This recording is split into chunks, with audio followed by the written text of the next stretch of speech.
Welcome, Earthlings, to Ask Escaped Alien Anything. This is my first time doing this kind of video, but I thought it'd be a lot of fun to answer all of your questions. If you guys like it, we'll keep doing these in the future. Let's get started. Question 1 is from Peeweezo. Do you come from Omicron Persei 8? And does your poop taste like M&Ms like the rest of the Omicronians? The answer is, I am not from that planet, but my poop not only tastes like M&Ms, it is M&Ms.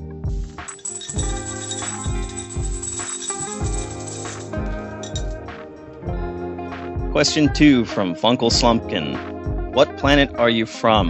My planet of origin is called Tridesium, the 13th planet in our solar system within the Andromeda Galaxy. Question 3 from Frostbite Labs. Do you have any goals you're looking to reach for your channel? My main goal of the channel is to have fun producing what I hope to be entertaining content.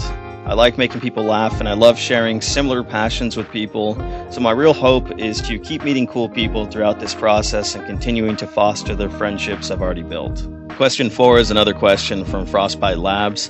Have you ever tried opening a pack with your regular old alien hands? How did that go? Can you show us? Yeah, let me show you how that goes.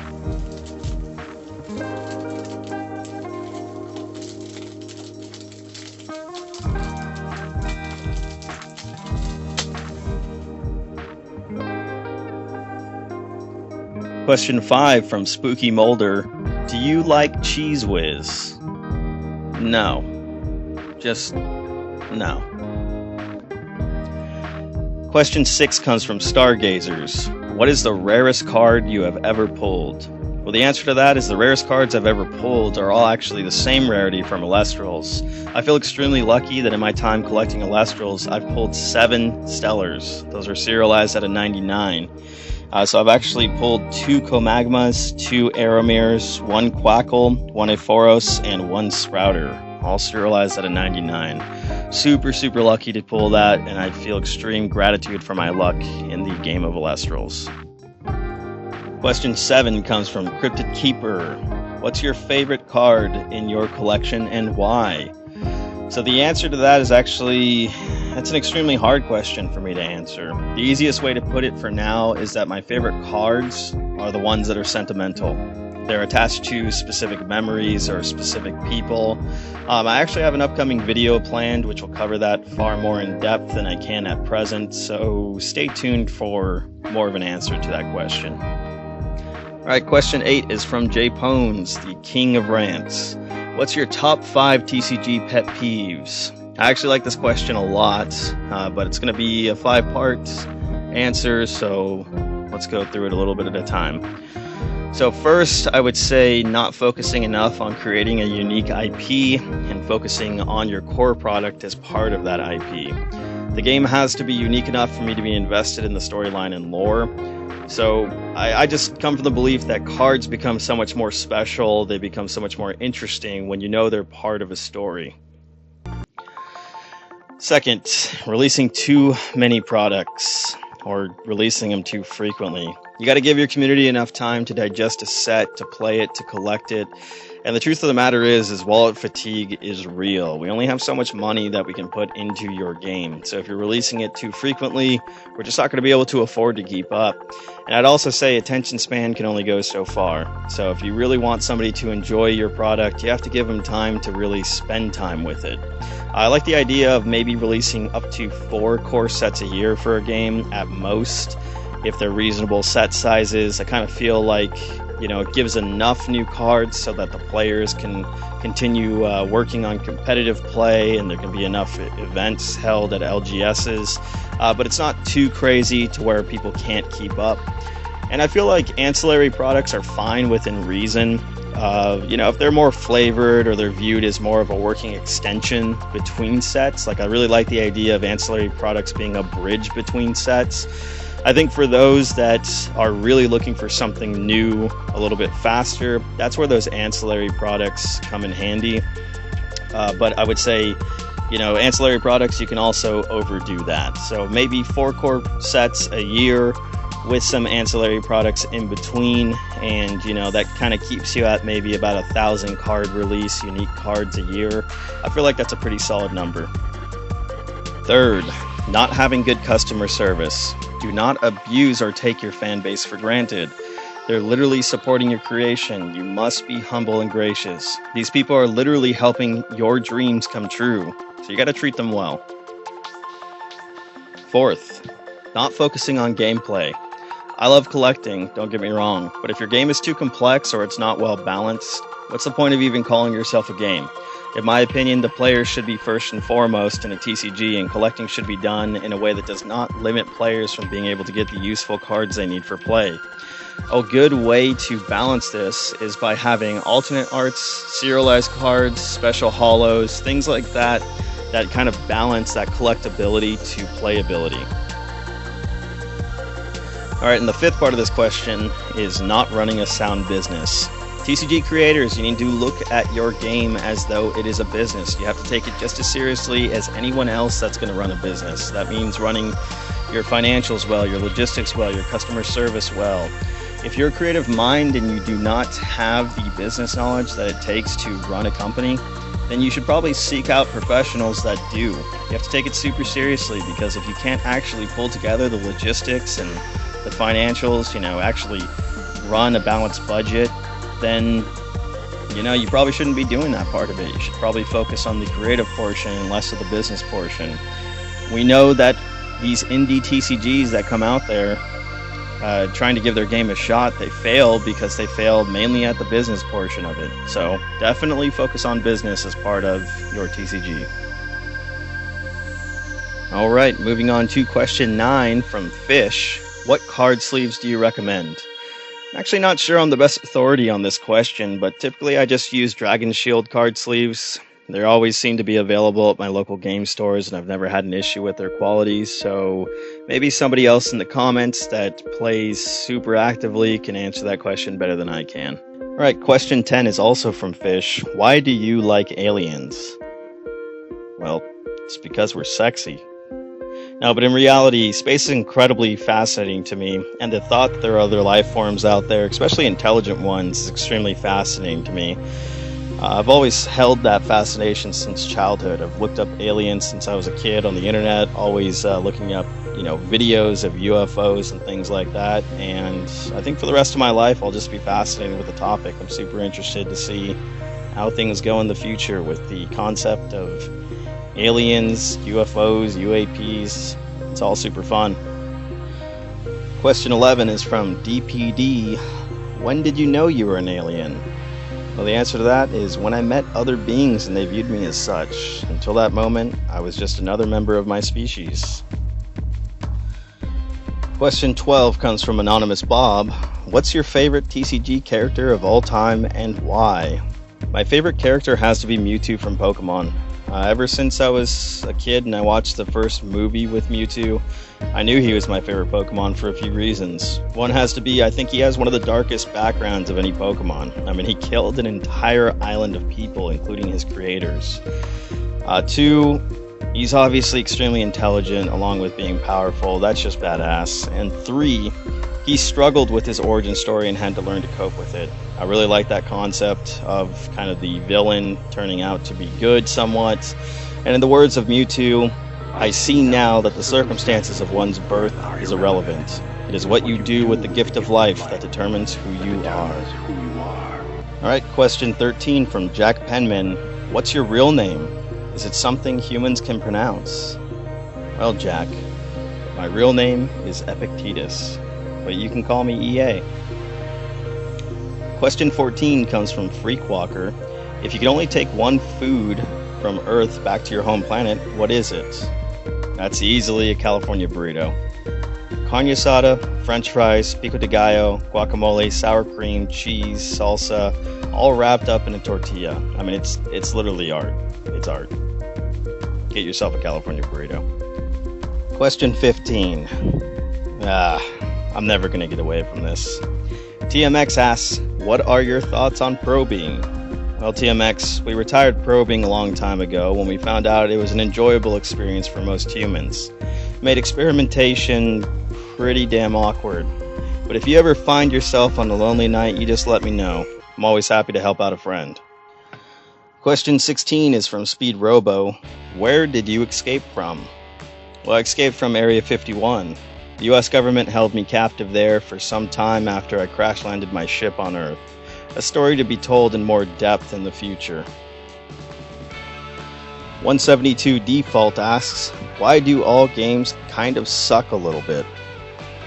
Well, I think it's really hard to cover all bases perfectly. TCG creators are trying to balance being unique, creating captivating lore, having fun and balanced gameplay, doing collectability and tackling the business aspects of customer service, logistics, and financials. It's most likely that it's more difficult than we can imagine to do. But I think there's plenty of solid games out there and creators who are doing a great job. So I think you just got to kind of find your niche and, recognize TCGs for what they are. Each one is a little bit different, has a little bit different style. Maybe there's something out there that you'll like. Question 18 is from AC Faust. So this one's going to be a little bit of a longer one. What games do you think will succeed on a small or large scale and why? So I'll try to cover a handful of games. So for the larger games, obviously Pokemon, in my opinion, is going to be around forever. They won. They've mastered an incredible IP, so there's not too much else to say about that. I think that's obvious to most people. Magic the Gathering will be around forever, in my opinion, because they've likely made the closest thing to, one of the best TCG gameplays out there, especially with multiple formats at this point.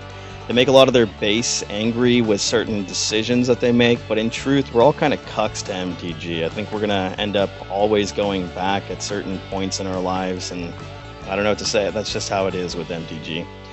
Yu-Gi-Oh! Obviously seems like it'll stick around because it has a solid player base that loves the game, and it has beautiful artwork. I do have to give Yu-Gi-Oh! Credit for their artwork. I wish their cards were a little bit different. The corners kind of make it hard to collect, and I always feel like as far as their centering goes, that's always been pretty bad, but I think Yu-Gi-Oh! Will make it. For the smaller indie TCG games or newer games, Lorcana, I think it's got a shot at making it long-term, but I could also see Lorcana ending at some point. Obviously, I think they're banking pretty significantly off of having Disney IP. I feel like at this point, having Disney IP is almost cheating. But I've heard the gameplay is decent, and they seem to finally be kind of leveling out with the cost of their sets, so we'll see how Lorcana goes. Flesh and Blood, I think, will stick around as an indie TCG. It's got fun gameplay, it's got beautiful artwork, and so far it seems to have a decent proven track record. Fab made a lot of mistakes in the beginning, but unlike a lot of indie TCGs, they seem to have learned from them, and from what I can tell, they're full steam ahead on their newer sets. With the Lestrals, I have my full faith in Lestral sticking around because I've seen very little indie TCGs that have been ran so well with their transparency and customer service. And the gameplay is actually fantastic. I mean, if you haven't tried playing Lestrals, you can pick up starter decks for pretty dang cheap. And, you can just tell they've put a lot of work into their gameplay. And the artwork, it keeps getting stronger with each set. And I just really like the community of Lestrals. I think they're a lot of fun. Chronicles of Arcane is another interesting one. Obviously, I think one of their strongest suits right now is their artist list. I mean, they did an incredible job getting what seems to be almost all of the old MetaZoo artists, especially some of the more notable names out there, and they really have a passionate community. So if you go in the Chronicles of Arcane Discord, the community is always hyped for the next thing to come. So Chronicles, I think they got a decent chance at making it. Nom Nom is that's a TCG I think is super fun. It's actually got some of my favorite artwork that I've seen recently in TCGs, and the card templating is actually some of my favorite. I know that's kind of a controversial take. I've heard a lot of people say that they hate the templating, but I love the templating. That retro video game kind of aesthetic to the templating. In my opinion, it's my favorite templating I've seen in a game so far. And the gameplay being so unique is something that I think players really need to recognize and pay attention to. It's a TCG RPG style game, kind of an ode to that dungeon crawler history that we know. So I know with Nom Nom, it's really early on. We haven't even seen their Kickstarter land, but I really like what I see so far. Then there is System Gate by Speed Robo Games.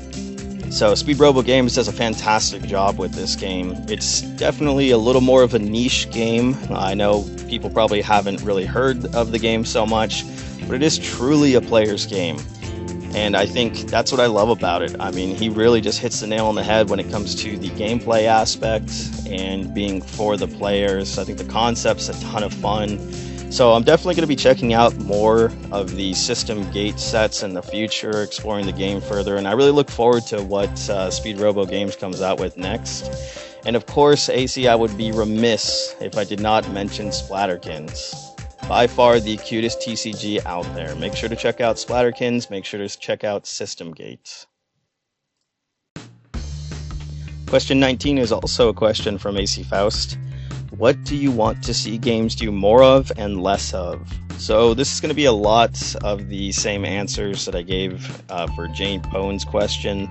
I would say just focus on IP, focus on gameplay, make quality over quantity, have good customer service, don't get greedy and overproduce your sets and products, don't be chasing collabs constantly. Just got to have sound business decisions. And then question 20 is a third one from AC Faust. What's your favorite pizza topping? The answer is pineapple. I'll fight anyone that says otherwise. It goes on pizza. Alright, final question of the night. Number 21 from Ink Eater. Is there anything unique/unusual you'd want to see more of out of blind bag product types? So if we're talking about very general blind product types for a game, I always think it's fun when games put together unique cards and accessories for those items. So I think the hard part of these blind products is that you always feel like you're gambling and you just want to pull something cool. So I feel like if you kind of diversify the accessory type and the items that are in there, it always feels like you got a little bit more of your money's worth. So, you know, when I'm saying different items, I think those could be unique sleeves, dice, stickers, playmats, signed items, promo cards, just a mix of things that are really fun to open. And I should also give a shout out to Ink Eater and Speed Robo Games. They are currently working on a game called Necromancers. It's live on Kickstarter if this video releases soon enough, but I will be doing, if not have done already on my channel, a video for Necromancers. Definitely recommend checking it out. Go on to the Kickstarter, go to Speed Robo's game server or his website to learn more. Looks like it's going to be a lot of fun. Well, that's going to do it for this round of Ask Escaped Alien Anything. I really appreciate everyone asking me all the questions, and I think this was a pretty fun video. I'm going to be doing a slab giveaway just to make this more fun. So everybody that asks me a question will be included in the giveaway as, you know, potential to win the slab. So I'm going to have several options of slabs to choose from. So whoever wins, I'll hit them up and we'll get you some kind of cool slab. So feel free to comment more questions below, and we'll do another AMA video in the coming months. Remember, EA is always rooting for you. I'll see you guys next time. Peace.